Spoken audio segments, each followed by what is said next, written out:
네, 명절 맞아 친정 같은 교회에 오신 분들 환영합니다.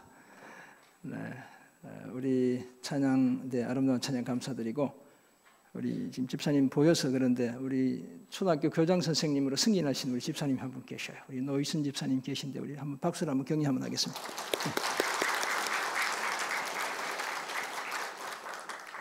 네, 오늘 삶 속에 꼽히는 복음 네 번째 시간, 복음으로 변화되는 공동체라는 제목 가지고 함께 말씀 나누겠습니다. 제가 자주 소개하는, 언급하기도 하는 팀 켈러 목사님에 따르면 우리 기독교 공동체는 세 가지 정체성을 가지고 있다, 이렇게 이야기합니다. 우리가 누구나 생각할 수 있는 그런 정체성이 되겠습니다. 첫째는 하나님의 백성입니다. 공동체가 은혜의 복음을 경험한 사람들로 구성되기 때문에 그렇습니다. 우리의 구원은 전적으로 하나님의 주도하에 일어납니다. 그리고 그 구원에 반응한 사람들이 하나님의 백성이 되는 것이죠. 두 번째 정체성은 그리스도의 몸입니다. 같은 믿음 안에서 삶을 함께 살기로 작정한 사람들로 구성되기 때문에 그렇습니다. 그래서 우리는 모두가 함께 하나님의 권속이고 하나님의 집이고 하나님의 가문이며 서로는 형제와 자매들이 됩니다. 그리고 그것을 넘어 한 몸인 것이죠.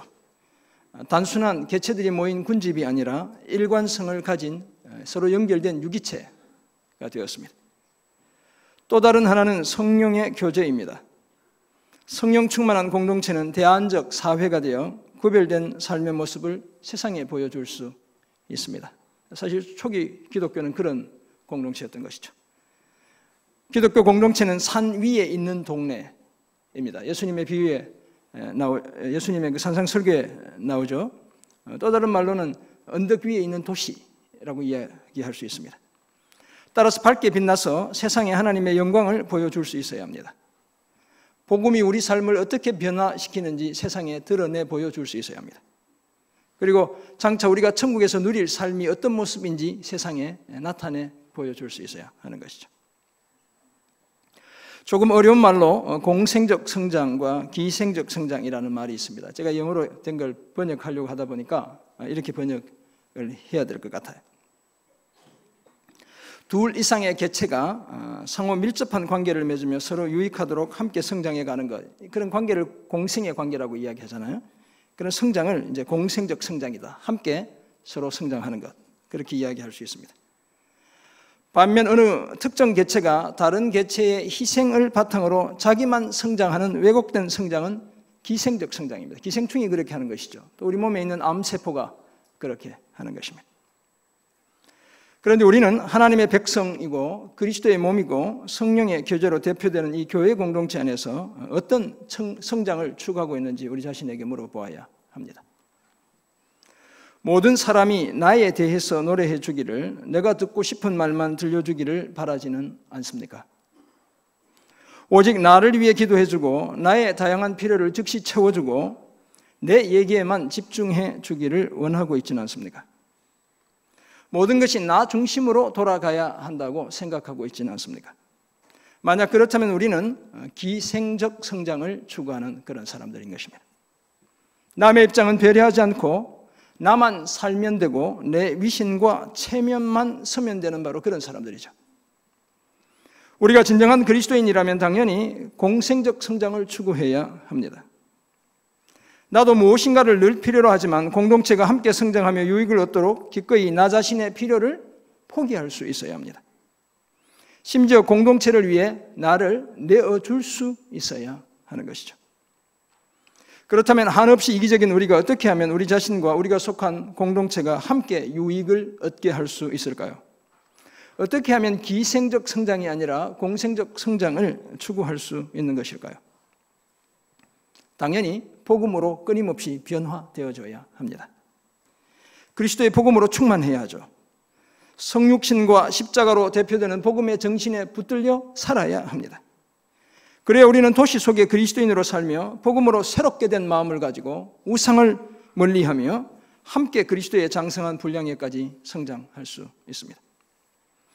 이런 이해를 바탕으로 우리는 오늘 본문 베드로전서 2장 9절에서 12절 등을 통해 복음으로 변화되는 공동체를 이루기 위해 우리 서로가 서로에게 어떤 존재가 되어야 하는지를 생각해 볼 수 있습니다. 먼저 우리는 서로에게 친구가 되어야 합니다. 둘째, 우리는 서로에게 가족이 되어야 합니다. 그리고 끝으로 우리는 서로에게 종이 되어야 합니다. 본성이 우상들의 영원한 공장과도 같은 우리는 도시 속의 그리스도인으로 살며 늘 복음으로 마음을 새롭게 해야 합니다. 하나님과 같은 위치에 놓고 있거나 하나님보다 더 중요하게 생각하는 우상들은 과감하게 제거해야 합니다. 지난주에 말씀드렸지만 모든 우상 숭배의 밑바탕에는 복음에 대한 불신이 깔려 있습니다. 그러므로 우리는 복음으로 우리 마음과 우리가 속한 가정과 교회와 도시를 가득 채우고 여전히 그 위용을 자랑하고 있는 우상들을 몰아내야 하는 것입니다. 오늘 본문 베드로전서 2장 9절에 따르면 예수를 믿는 우리는 택하신 족속이고 왕같은 제사장들이며 주님의 거룩한 나라이고 하나님의 소유가 된 백성들이죠. 이제 함께 신앙 공동체를 이룬 우리는 세상과 구별된 사람이자 세상 속에서 살아가야 하는 바로 그런 사람들이다 라고 말씀합니다. 이렇게 하신 이유는 구원의 기이한 빛에 들어가게 하신 하나님의 아름다운 덕을 선포하게 하기 위함인 것이죠. 복음을 전하게 하기 위함이다, 이렇게 이해할 수 있습니다. 더구나 하나님의 은혜롭고 주권적인 선택에 따라 하나님의 백성이 아닌 저와 여러분이 하나님의 백성이 되었죠. 하나님의 긍휼을 얻지 못하던 우리가 하나님의 긍휼을 얻은 자가 되었습니다. 우리 인생의 대반전이 일어난 것입니다. 예전과는 전혀 다른 새로운 신분을 얻게 되었습니다. 그렇지만 오늘 보면 11절에 따르면 우리는 여전히 어떤 사람입니까? 사랑하는 자들아, 거류민과 나그네 같은 너희를 권한다, 이렇게 이야기하고 있죠. 그럼 우리는 어떤 사람이라고요? 여전히 거류민이고 나그네라는 거예요. 원어의 의미를 살면 우리는 여전히 우리가 주인인, 우리가 주권을 행사하는 국민으로 이 땅을 살아가는 우리가 여전히 외국인이라는 거예요. 우리 서로 친숙하게 살아가지만 우리가 서로에게 낯선 자들이다 라고 이야기하고 있습니다. 왜냐하면 이 땅은 우리의 진정한 본향이 아니기 때문에 그렇습니다. 우리는 모두 천국을 향한 순례자로 이 땅을 살고 있기 때문에 그렇습니다. 이런 우리 앞에 여전히 많은 유혹들이 가로놓여 있죠. 따라서 우리는 영혼을 거슬러 싸우는 육체의 정욕을 늘 제어해야 합니다. 우리의 심령과 양심에 반하는 잘못된 욕망에 휩쓸리지 않아야 하는 것이죠. 그뿐만 아니라 불신 이방인들 중에도 믿지 않는 사람들 중에서 살아가며 행실을 선하게 가져야 합니다. 우리가 살아가는 도시 속에서 선한 행실의 모범을 보여야 합니다. 그래야 우리를 향해 악을 행한다고 비난하는 사람들로 하여금 우리의 선한 일을 보고 주님 재림의 날에 하나님께 영광을 돌리게 할 수 있는 것입니다. 우리를 비방하는 저들, 예수 믿지 않는 저들을 우리가 믿는 예수 그리스도에게로 우리가 붙드는 복음 속으로 데려올 수 있게 되는 것입니다. 이런 일을 감당하기 위해 우리는 복음으로 변화되는 공동체를 함께 이루어 가야 합니다. 그러기 위해 서로 다음과 같은 세 가지 유기적 관계를 우리는 유지해 가야 합니다. 그 첫 번째가 서로 친구가 되는 것입니다. 사도 바울은 복음을 듣고 예수를 믿는 우리가 함께 공동체를 이루고 있다는 사실을 이렇게 로마서 12장 5절에서 표현했습니다. 이와 같이 우리 많은 사람이 그리스도 안에서 한 몸이 되어 서로 뭐가 되었다고요? 지체가 되었느니라 라고 말씀합니다. 여기서 지체는 여러 번 말씀드렸지만 우리 신체의 일부를 지칭하는 거예요. 우리 각자가 우리 몸에 팔과 다리가 되었다는 것입니다. 눈과 귀가 되었다는 거예요. 심지어 심장과 폐가 되었다는 것입니다. 위와 장이 되었다는 거예요. 따라서 우리는 개체들의 단순한 군집이 아니라 필통수에 그저 들어있는 각각의 연필 같은 그런 존재가 아니라 서로 끊을래야 끊을 수 없는 유기적으로 연결된 그런 연결체인 것이죠. 이런 우리가 복음으로 변화되는 공동체를 세우기 위해 먼저 서로에게 친구가 되어야 합니다. 그렇다면 친구로서 서로의 강점과 능력과 재능을 인정해 주어야 합니다. 네가 정말 내 친구라는 사실을 인정해 주어야 한다는 거예요. 형제를 사랑하여 서로 우애하고 존경하기를 서로 먼저 해야 합니다. 서로 원망하지 않아야 합니다. 우리의 신체가 서로 다르듯이 서로 다름을 인정해 주어야 합니다. 나보다 다른 지체들이 더 관심을 받도록, 연약한 지체들이 더 배려를 받도록 그렇게 배려를 베풀어 주어야 하는 것이죠. 그들의 재능과 수고와 희생과 헌신을 제대로 인정해 주어야 합니다. 또 다른 지체들도 나와 똑같이 중요한 사람임을 인정해야 합니다. 따라서 그리스도께서 우리를 받아 하나님께 영광을 돌리심과 같이 우리도 서로 받아주어야 하는 것입니다. 같은 지체로서 서로 돌아보아야 합니다. 그것도 겸손한 자에게 은혜 주실 하나님을 기억하고 겸손으로 허리를 동이고 그렇게 해야 합니다. 그리고 영광의 주이신 예수 그리스도에 대한 같은 믿음을 가진 우리는 서로 차별하지 않아야 하는 것입니다. 그렇다면 세상의 위계 질서를 교회에 함부로 갖다 대지 않아야 합니다. 예수님의 육체의 희생을 통해 허문 중간에 막혀있던 그 장벽을 우리가 다시 쌓지 않아야 하는 것이죠. 우리가 과거에 어떤 사람이었고 무엇을 했는지는 중요하지 않습니다. 오늘 우리가 그리스도 때문에 한 형제요 한 자매라는 그 사실이 중요할 뿐인 것이죠. 그러므로 모든 차별의식은 복음을 통해 뿌리채 뽑아내야 합니다. 여기에 대해 진정한 친구라면 우리는 눈에 보이는 실제적이고 가시적인 사랑을 통해 인정해야 합니다. 성경은 자주 이렇게 이야기하죠. 너희가 거룩하게 입맞춤으로 서로 무난하라 라고 말씀합니다. 물론 우리가 지금 이렇게 하면 이제 난리가 나지만 이제 서양 사람들은 허그도 하고 볼도 맞추고 이렇게 하잖아요. 그렇게 인사하는 것이죠. 애정을 가시적으로 표현하라는 것입니다. 또한 듣기는 속히 하고 말하기는 더디하라고 말씀합니다. 경청의 태도가 그 사람을 얼마나 생각하고 배려하는지를 나타내기 때문에 그렇습니다. 그리고 서로 친절하게 하며 서로 불쌍히 여기라고 말씀합니다. 우리는 한꺼풀만 우리를 가지고 있는 그 위장 나를 감추고 있는 그 한꺼풀만 벗겨도 우리 대부분은 사실 불쌍히 여김을 받을 충분한 조건을 가진 사람들입니다. 여러분 한번 가만히 한번 생각해 보세요. 오늘 옷 잘 차려입고 나는 누군가를 위로할 사람처럼 이렇게 앉아있지만 사실 그 옷 하나만 벗겨내면 우리는 위로 받아야 될, 불쌍히 여김을 받아야 될 바로 그런 사람들인 것이죠. 나아가 피차간과 모든 사람에 대한 사랑이 더욱 많아 넘치게 해야 합니다. 우리가 서로 저도되는 빚이 있다면 그것이 바로 사랑의 빚인 것이죠. 사랑하는 성도 여러분, 서로 친구가 되어 서로 돌보는 일은 목회자나 전문적인 상담가에게만 맡겨진 특별한 일이 아닙니다. 물론 전문 사역자들이 이 일에 더 헌신해야 하지만 이 일은 서로 지체가 된 우리 모두가 함께 감당해야 할 사역인 것이에요. 왜냐하면 서로 지지하고 응원하고 돌보고 격려하고 위로하는 것은 서로 지체가 된 우리 모두의 사역이기 때문에 그렇습니다. 더구나 우리는 서로 진정한 친구가 되도록 부르심을 받기까지 했기 때문에 그렇습니다. 하나님이시면서도 우리의 영원한 친구가 되신 분이 하나님의 아들 예수 그리스도입니다. 예수님은 우리를 자신의 친구로 불러주셨죠. 우리의 친구가 되시기에 이 땅에 오셨습니다. 그 일을 위해 목숨까지 버리신 것이죠. 그래서 친구가 보일 수 있는 가장 큰 사랑, 목숨을 내어주는 사랑을 직접 보여주셨습니다. 이것이 우리가 복음을 통해 누리는 하나님의 놀라운 은혜이며 사랑이고 위로인 것이죠. 이 은혜와 사랑을 기억하고 서로에게 진정한 친구가 되어 우리 교회를 복음으로 변화되는 아름다운 공동체로 함께 세워가는 저와 여러분 모두가 되시기를 주님의 이름으로 축원합니다. 아멘. 복음으로 변화되는 공동체를 만드는 우리가 맺어야 할 두 번째 관계. 첫 번째는 뭐라고 그랬습니까? 서로 뭐가 되어야 한다고요? 친구가 되어야. 두 번째, 서로 가족이 되어야 합니다. 성경에 따르면 그리스도에 대한 믿음으로 하나 된 우리는 하나님의 권속입니다. 에베소 2장 19절이 그렇게 말씀하고 있죠. 하나님의 권속이라 이렇게 이야기합니다. 하나님의 집안이다, 하나님의 가문이다, 하나님의 가족이다 이렇게 번역할 수 있습니다.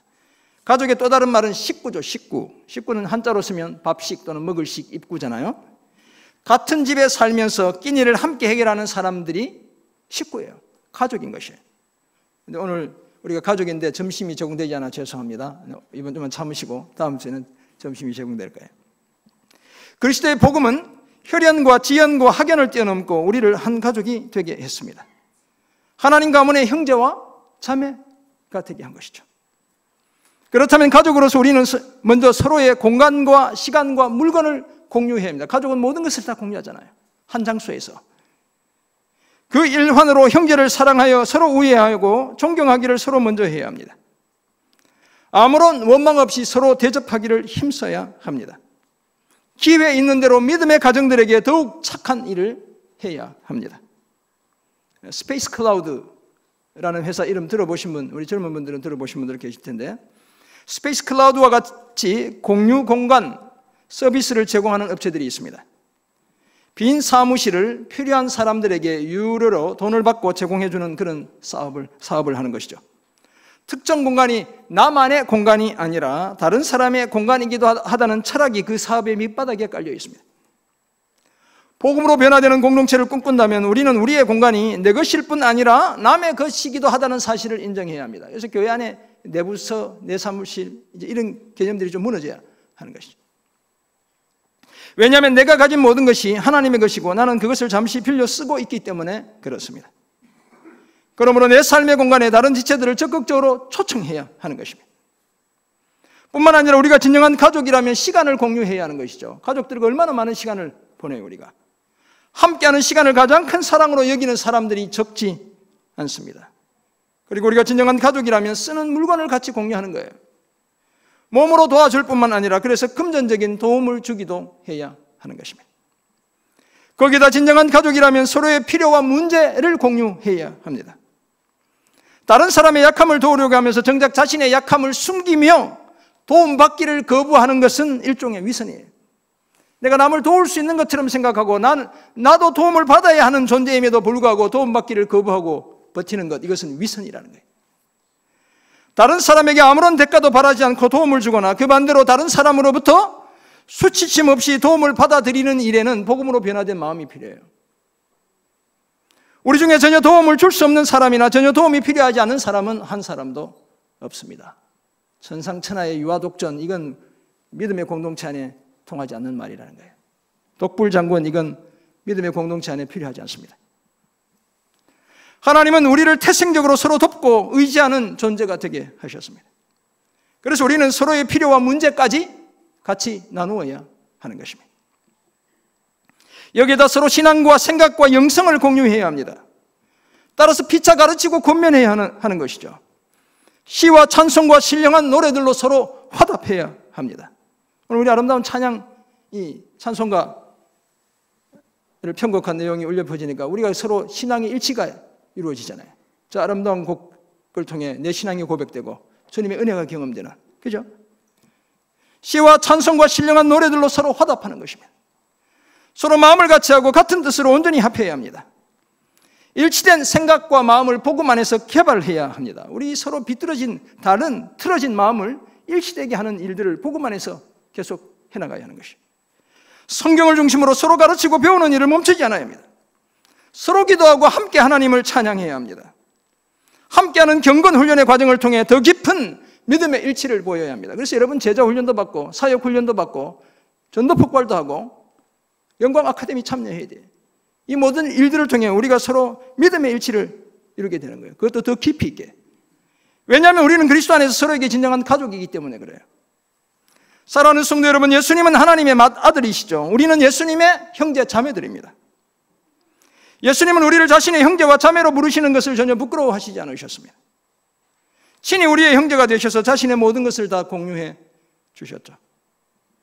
디트리히 본헤퍼라는 분은 성도의 공동생활에서 공동체 속에서 성도의 첫 번째 섬김은 경청하는 자세다, 이렇게 이야기합니다. 이 뒤에 적용점에서 제가 한번 얘기할 것입니다.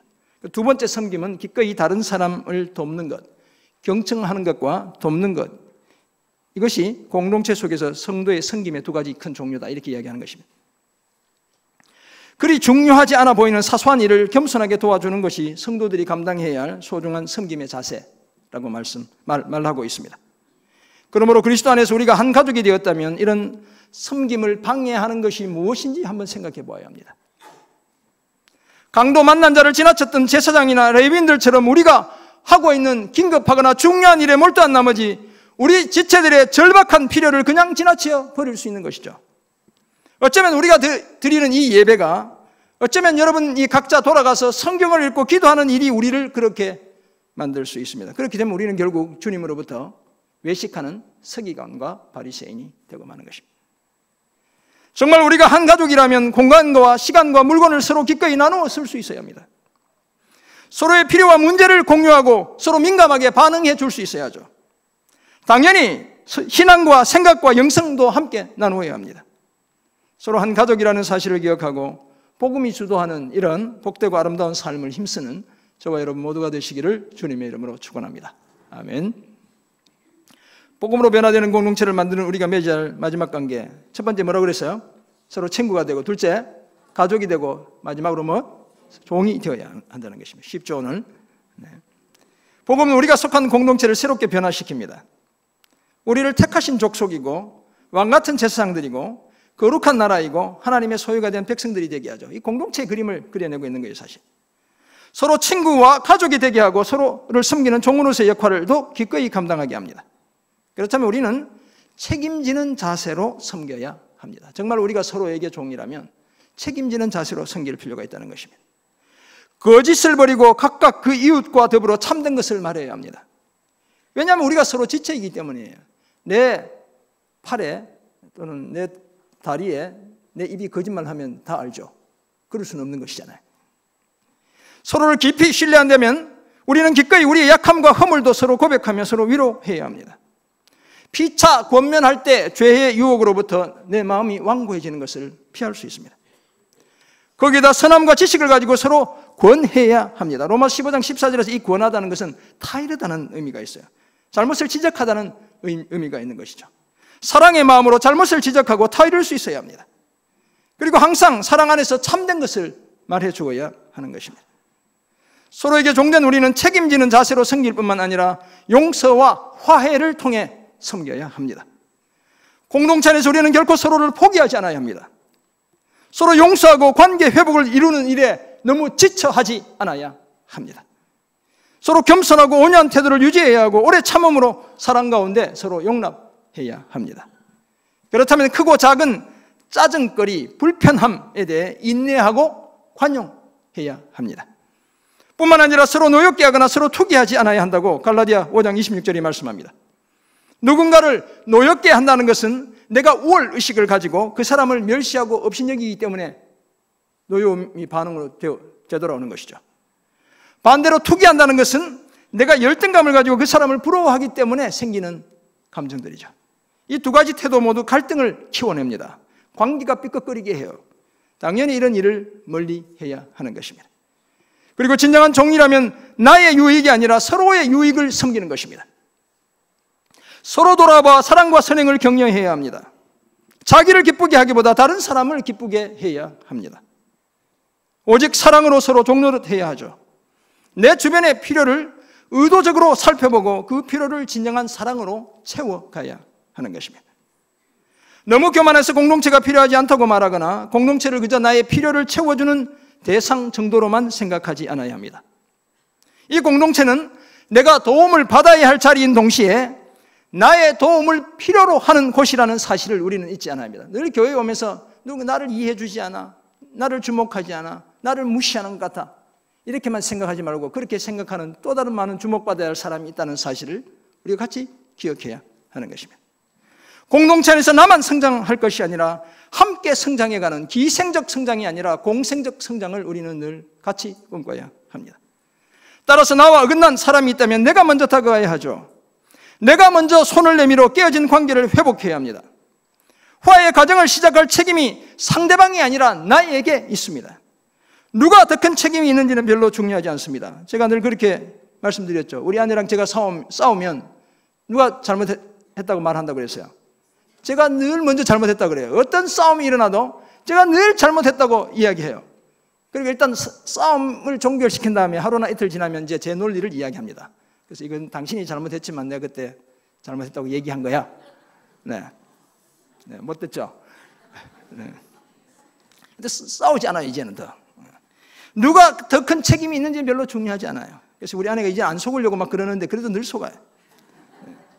만약 책임을 따졌다면 예수님이 결코 저와 여러분을 섬기는 종이 되지 않았을 것입니다. 한번 생각해 보세요. 예수님은 아무런 책임이 없어요. 왜 십자가를 지셔야 했겠어요? 책임을 따지지 않고 섬겨주신 거예요. 사랑하는 성도 여러분, 복음으로 변화되는 공동체를 세우기 위해 예수님이 저와 여러분의 종으로 이 땅에 오셨죠. 우리가 잘 아는 마가복음 10장 45절은 그 사실을 명백하게 밝혀주고 있습니다. 인자가 온 것은 섬김을 받으려 함이 아니라 도리어 섬기려 하고 자기 목숨을 많은 사람의 대속물로 주려 함이니라. 주님이 직접 하신 말씀이에요. 그죠? 예수님은 자신을 낮추시고 종이 되셨고 목숨까지 내어주심으로 우리의 모든 필요를 다 채워주셨습니다. 늘 책임지는 자세로 섬겨주셨죠. 끝까지 책임지셨어요. 그래서 목숨을 내어주신 거예요. 용서와 화해를 몸소 실천하셨죠. 하나님과 우리의 그 원수된 관계, 우리 서로 간의 원수된 관계를 다 허물어 주셨어요. 자신의 유익을 위해서가 아니라 하나님과 저와 여러분의 유익을 위해 종으로 끝까지 섬겨 주셨습니다. 이 사실을 기억하고 우리 또한 서로 사랑으로 종노릇해야 합니다. 서로 종으로 섬겨 복음으로 변화되는 경건한 공동체를 함께 세워가는 저와 여러분 모두가 되시기를 주님의 이름으로 축원합니다. 아멘. 그렇다면 그리스도 안에서 서로에게 친구요, 가족이요, 종이라는 사실을 알게 된 우리는 이제 어떤 삶을 힘써야 하는 것일까요? 두 가지를 말씀드립니다. 먼저 다른 사람의 말을 경청해야 합니다. 다른 사람들의 말을 잘 들어야 한다는 거예요. 앞에서 언급했지만 번호표에 따르면 한 사람이 교제 가운데 다른 사람에게 주는 첫 번째 섬김이 경청이에요. 도움을 주는 것, 이것이 두 번째 섬김이라고 얘기했죠. 하나님에 대한 사랑이 하나님의 말씀에 귀 기울이는 것으로 시작하듯이 서로에 대한 사랑도 서로에게 귀 기울이는 것을 배우는 것에서부터 시작하는 겁니다. 듣는 것은 말하는 것보다 더 큰 섬김입니다. 그래서 성경은 사람마다 듣기는 속히 하고 말하기는 더디하라고 말씀합니다. 그런데 여기서 말하는 경청은 귀로 듣는 것 이상을 의미하죠. 우리는 다른 지체들의 말뿐만 아니라 감정과 표현과 행동과 눈길까지 다 들을 수 있어야 합니다. 저들의 입에서 나오는 말뿐만 아니라 저들의 감정, 저들의 표현, 저들의 행동, 저들의 눈길을 들을 수 있어야 한다는 거예요. 우리를 향한 예수님의 경청이 바로 그런 것이었습니다. 주님이 집중해서 들으셨죠. 그래서 헨리 나우에는 예수님의 온몸이 귀의 역할을 했다, 이렇게 정의하는 것입니다. 하나님의 음성을 들을 때 전심으로 들었다는 의미도 있고, 저와 여러분의 그 신음소리, 그 아픔, 그 고백을 들으실 때 온몸으로 다 들으셨다는 의미도 있는 것이죠. 때로는 잘 들어주는 것이 100마디의 말보다 더 큰 위로가 되는 법입니다. 이해와 공감이 가르치고 지적하는 것보다 훨씬 더 큰, 더 위대한 스승이 되는 것이죠. 이 사실을 기억하고 공동체 안에서 지체들의 다양한 소리를 경청하는 그런 저와 여러분 모두가 되시길 간절히 소원합니다. 아멘. 두 번째 적용점, 다른 사람을 우리의 삶으로 초청해야 합니다. 지난 주일은 우리 교회 역사상 처음으로 저녁 예배를 오후 예배로 대체해서 드리는 날이었죠. 제가 행사 있을 때 또는 명절 때는 몇 번 오후 예배로 대체해 드렸지만 평소의 주일인데 처음으로 그렇게 했던 것이죠. 서로 바쁘게 살아가는 가족들 간에 더 친밀한 교제를 누리고 함께 예배하는 시간을 드리기 위한 조처였죠. 여러분들이 많이 원하셨고, 저녁 예배도 소중하기 때문에 매달 한 번씩만 한다는 거예요. 오늘 명절이기 때문에 2시 반에 예배드립니다. 그래서 예배가 있는 가정이라는 가정 예배지도 우리가 만들었습니다. 좀 부족했지만 여러분들 가져가셔서 예배 드리는 가정들 있었을 거예요. 우리 가정도 딸과 아내와 함께 예배를 드렸어요. 그동안 저녁 예배를 전혀 드리지 않았던 분들은 그 차이가 무엇인지 잘 몰라요. 그런데 저녁 예배를 꾸준하게 드렸던 한 250에서 300분 성도님들은 엄청난 차이를 실감하셨을 것입니다. 집에서 시간이 한참 지난 것 같은데 7시가 안 됐더라고. 또 봤더니 8시가 안 됐어요. 예배를 드리고 있어야 되는 시간에 지금 집에 우리가 있으니까 여러분 이상한 거 못 느끼셨어요? 저는 지난 주일 저녁에 제 제자들 6명을 집으로 초청했습니다. 아이들 셋까지 이제 결혼해서 아이 낳고 해서 총 9명이 저희 사택을 방문했습니다. 우리 제자들이 제가 회 좋아하는 줄 알고, 그것도 막 좋아하는 거 아닙니다. 괜히 저한테 그것 때문에 신경 쓰실 거고, 노량진 수산시장에서 직접 이 친구가 주문해서 회를 배달해서 가져왔더라고요. 그래서 우리 아내가 준비한 음식을 먹으며 서로 교제하는 시간을 나누었습니다. 9시 넘어서 이렇게 돌아갔어요. 선물도 나누고 먹거리도 챙겨주면서 서로의 사랑을 확인하게, 가슴에서 가슴으로 20년 전에 우리가 만났지만 지금까지 교제하면서 서로 사랑을 나누는 것이죠. 우리가 그리스도 안에서 더 큰 가족이라는 사실을 가슴으로 확인하는 바로 그런 시간이었던 것이죠. 사실 우리는 이런 삶을 일상 속에서 회복해야 합니다. 우리의 가족은 나 또는 우리라는 울타리를 넘어 다른 사람에게까지 확장되어져야 합니다. 믿음의 형제 자매들과 불신 이웃을 우리의 삶으로 초대해 함께 축제를 벌여야 하는 거예요. 안식의 의미 있잖아요. 그침, 쉼, 축제, 수용, 향연. 향연은 축제라는 의미거든요. 더불어 축제를 벌이는 것입니다. 내 가족과 내 주변의 믿음의 지체들, 믿지 않는 사람들을 주님의 이름으로 초청해 함께 축제를 벌이는 것이죠. 우리의 공간과 우리의 시간과 물질을 서로 나누는 자리인 것입니다. 그리스도의 복음이 얼마나 소중한 것이고 하나님의 사랑이 얼마나 위대한 것인지를 가시적으로, 그저 입으로만 하지 말고 가시적으로 보여줄 수 있어야 합니다. 이런 삶을 힘쓰는 저와 여러분 모두가 되시기를 간절히 소원합니다. 아멘. 유진 피터스는 현실 하나님의 세계에서 공동체와 우리의 관계에 대해 이렇게 말했습니다. 제가 몇 주 전 저녁 예배 때 한번 소개한 내용이에요. 우리는 공동체다. 혼자서는 우리가 아니다. 우리는 공동체 속에서 태어나며 공동체 안에서 살아가며 공동체 안에서 죽는다. 인간 존재는 혼자가 아니다. 혼자로는 충분하지 않다. 공동체가 얼마나 소중한지, 공동체가 우리의 모판, 삶의 터전이라는 사실을 이야기하고 있죠. 우리가 공동체 구성원으로 살아가는 것은 하나님께서 정하신 우리의 운명입니다. 저와 여러분의 데스티니예요. 이거는 피할 수 없는 운명이에요. 무시할 수 없습니다. 도망칠 수 없습니다. 누구나 예외 없이 공동체 속에서 태어나고 살아가며 죽습니다. 그런데 성경은 우리가 공동체의 단순한 개체들이라고 말하지 않습니다. 몸의 지체들이라고 말하는 것이죠. 제가 아까도 말씀드렸지만 제 필통을 보면 펜도 있고 심지어 손톱깎이도 있고 귀이개도 있고 다양하게 들어있죠. 그것은 각각의 개체가 그냥 모여있는 것 뿐이죠. 그런데 우리는 끊을래야 끊을 수 없는, 손과 발을 끊으면 안 되잖아요. 그런 공동체를 이루고 있는 것이죠. 따라서 몸의 지체들이고 누구 한 사람 불필요한 사람이 없는 거예요. 오히려 연합해야 더 온전한 지체가 되는 것이죠. 더구나 이 몸의 머리는 누굽니까? 예수 그리스도인 것입니다. 이런 우리가 이제 서로에게 친구이고 가족이고 종이 되었습니다. 사랑하는 성도 여러분, 우리가 복음으로 제대로 빚어질 때 진정한 공동체를 이루어낼 수 있습니다. 복음이 우리 자신과 우리가 속한 공동체를 변화시키기 원한다면 우리는 서로에게 진실한 친구가 되고 따뜻한 가족이 되고 섬기는 종이 되어야 합니다. 서로의 강점과 능력과 재능을 인정해 주어야 하죠. 서로 중요하다는 사실을 인정해 주어야 합니다. 진실한 사랑을 통해 네가 정말 나에게 중요한 사람이라는 사실을 입증해 보여주어야 하는 것이죠. 그냥 말로만 너 참 중요해 라고 말하는 것이 아니라, 뿐만 아니라 우리의 공간과 시간과 물질을 함께 나누어야 합니다. 내 것이 아니라 하나님의 것이라는 사실을 우리가 입증해 보여야 하는 것이죠. 서로의 필요와 문제를 공유해야 합니다. 신앙과 영성과 생각도 함께 공유해야 합니다. 나아가 서로 책임지는 자세로 섬겨야 합니다. 용서와 화해를 통해 섬기고 늘 서로 유익하도록 섬겨야 하는 것이죠. 이런 일을 제대로 감당하기 위해 우리는 경청하는 자세를 잃지 않아야 합니다. 잘 들어야죠. 그 소리가 무슨 소리인지, 왜 그 소리를 하는지, 그 아픔이 무엇인지 우리는 들을 수 있어야 하는 것입니다. 뿐만 아니라 우리 지체들과 이웃을 우리의 공간 속으로, 우리의 시간 속으로, 우리의 물질 속으로 초청해야 합니다. 서로 친구가 되고 가족이 되고 종이 되어 우리가 속한 공동체를 복음으로 변화시키며 나아가 복음으로 세상을 변혁하는 제자들의 공동체로 세워가는 저와 여러분 모두가 되시기를 주님의 이름으로 축원합니다. 아멘. 같이 기도하겠습니다. 하나님 아버지, 오늘 우리에게 주신 귀한 말씀을 기억합니다.